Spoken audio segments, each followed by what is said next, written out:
garden friends. It's the wee hours of the morning. It's 5:30 a.m. or as my friend used to say, it's dark 30. I thought that was very funny.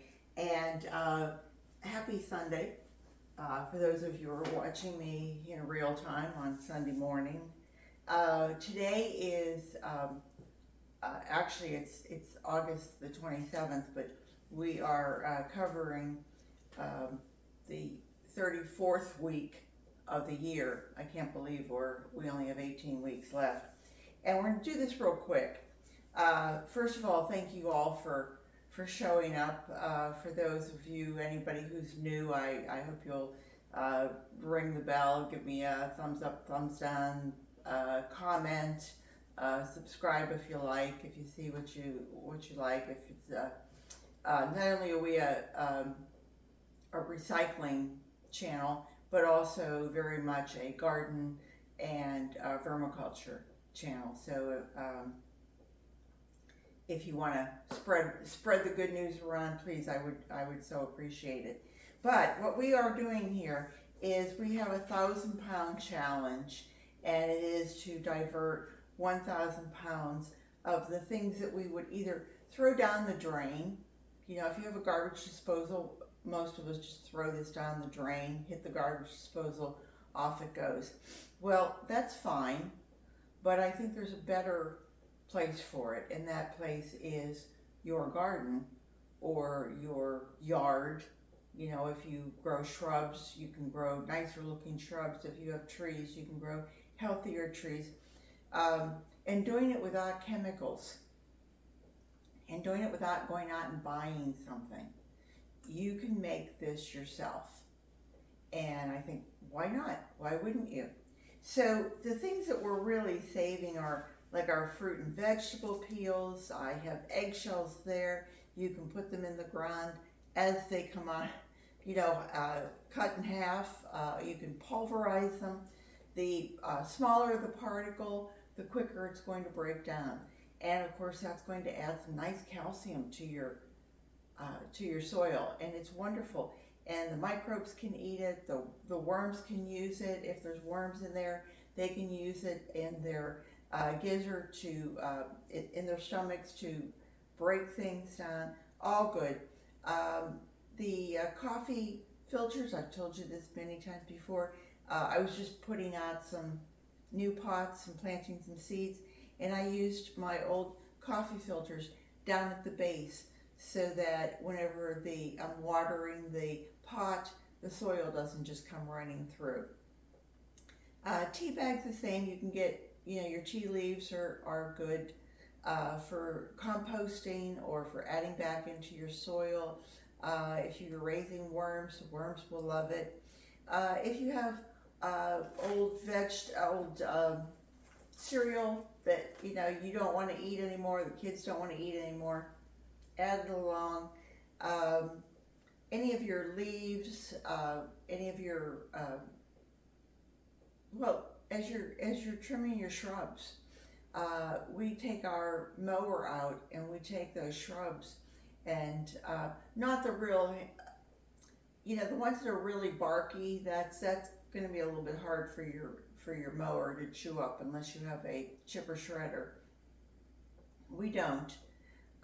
We did it one time, but we've kind of downsized into a residential lot, and so you kind of use what you have, and what we have is a lawnmower.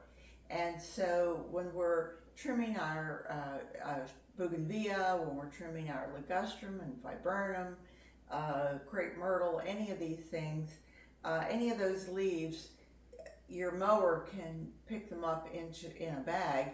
And then what I do is I take it back out and I lay it back down on the grass, and it's chipped, but it's not really fine.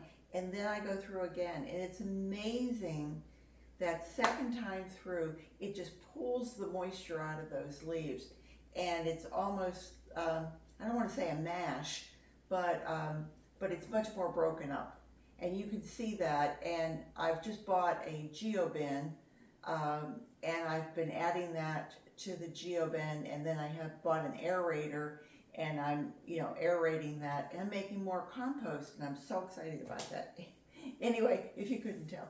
And, but any of my flowers, my plumeria, I'm amazed, my plumeria are still blooming. This is the end of August. Normally, plumeria in Florida, in my yard, they start coming out a little late in April. May, I start seeing some blooms. Towards the end of May, I could be making lays. June, I have a lot. July, it starts to wane off, and August, I don't see any. Well, I'm still seeing them. I don't know if that's because I gave everything a drench with super soil. The Scott Huey over at Cuckoo Cottage sent me a little packet of it, and I drenched my whole lot with it, including the grass. And because we've had chinch bug problems in past years, and it's only been 4 weeks, and so I'm not going to say we've had a miracle or anything, but I have to say I'm seeing a lot of real positive pluses to if that's what it is. I'm not a scientist, so I can't give you an exact, but anyway, all these things that I add all my cardboard. I bought something and it came with this corrugated cardboard, and I thought, oh, and the worms will get into these little things, these little holes, or if you lay it out, they're laying there. So it's a wormaminium. It's not an avocondominium, Patrick, but this is a wormaminium. So anyway, and my toilet rolls, any of the paper goods. I just noticed this, that Amazon is sending a lot of things out. Instead of in boxes, they're starting to realize, oh my goodness, we're covering the world in boxes and people are just throwing them away. But so they're starting to use these little bags. I won't call it a bag, but it's like a little soft thing, and it's got these little paper little poofs to it, and these little poofs are actually biodegradable. And it says here, recycle this mailer like a box, and then it says, or like a paper bag. So if I did that, I'm probably not going to put this through my shredder because I think that would clog it up, but I will cut it and use it in my worm bin. But you could also rip it up and use it in your compost pile, or lay it out. Lay it out and put grass clippings on top, and you have a perfect weed deterrent. So all these things to think about. If I hit anything else, crackers, corks, popsicle sticks. Now when I file my nails and I'm ready to throw that emery board away, I just kind of peel it back and I throw it into the worm bin. So all good things to do. If you happen to be wondering what on earth is on her table, this is moringa. It has been drying for about 4 or 5 days, and I will take this. Let me just see if I can do it without making a mess on my table. They suggest if you go over to Grow Moringa, the young man is making a fortune off growing moringa. It is so healthy for you. It is so good for you. I used to talk slower. No, really. Anyway, you can eat it fresh. It's packed full of vitamins, nutrients, all the essentials. And he suggests taking them and hanging them upside down in a dry place. Well, our humidity here in Florida is really intense. So what I do is I lay out a clean tablecloth. I normally don't put things on top of it, but you can just take this, and I'm just going to gently pull it. I don't know if you can see that, but it crumbles really. Oops, I'm sorry. I'm going to your back. It crumbles very, very nice, and I will pull out if I can see any of the real stemmy parts, and kind of lay those to the side. And then I actually put this through my coffee bean grinder, and it's a Krups. And I mean, whoa, that thing has got some sharp blades, and it just takes everything down to powder. And then I put this in my yogurt. You know, you could put it in your smoothie, you could put it in your yogurt, you could sprinkle it on your ice cream if you want.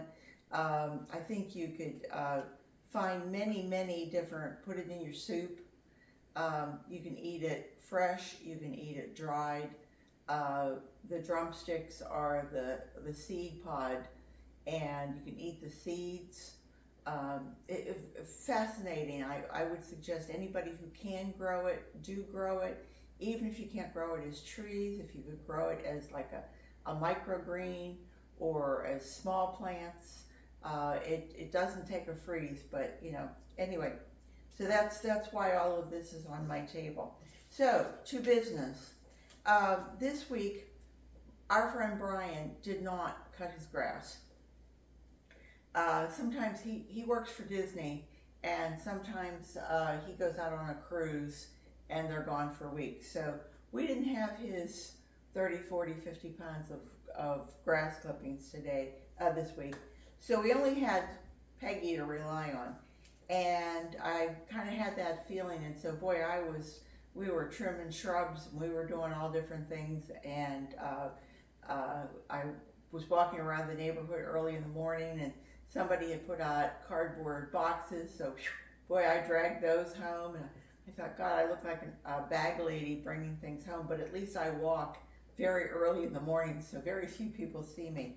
Anyway, by ourselves, I was able to collect 33 pounds, 8.8 ounces. So add it to our 1,141 pounds, 4.0 ounces, we're up to 1,174 pounds, 12.8 ounces. Yay, me. So anyway, any of those of you who would like to place a guess, I've had quite a few.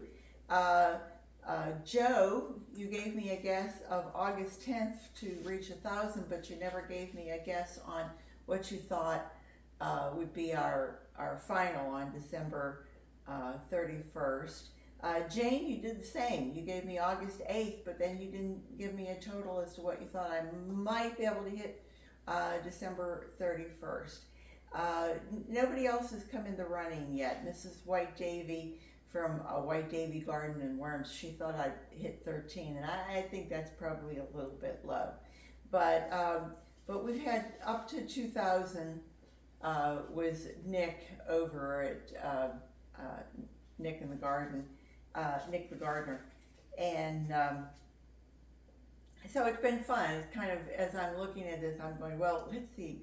Who's going to win, you know? So that's it, really.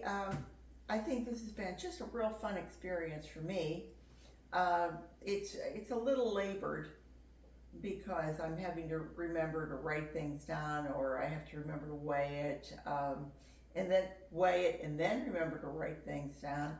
But it's a good learning experience, and it keeps the mind active. And I think for anybody in their whatever age you are in, this is a good thing to stay very active and to have a project, and to have a good project, a positive project. The world seems to be turning in a strange direction right now, and it's nice to kind of like throw all that aside and say, well, I'm trying to do my part for better, not worse, but for better. So anyway, I will say thank you so much for stopping back. Again, I hope you'll stay till the end. If you did, God bless you. And I hope you have a great Sunday. Take care, everybody, and remember, garden what you've got. Bye-bye.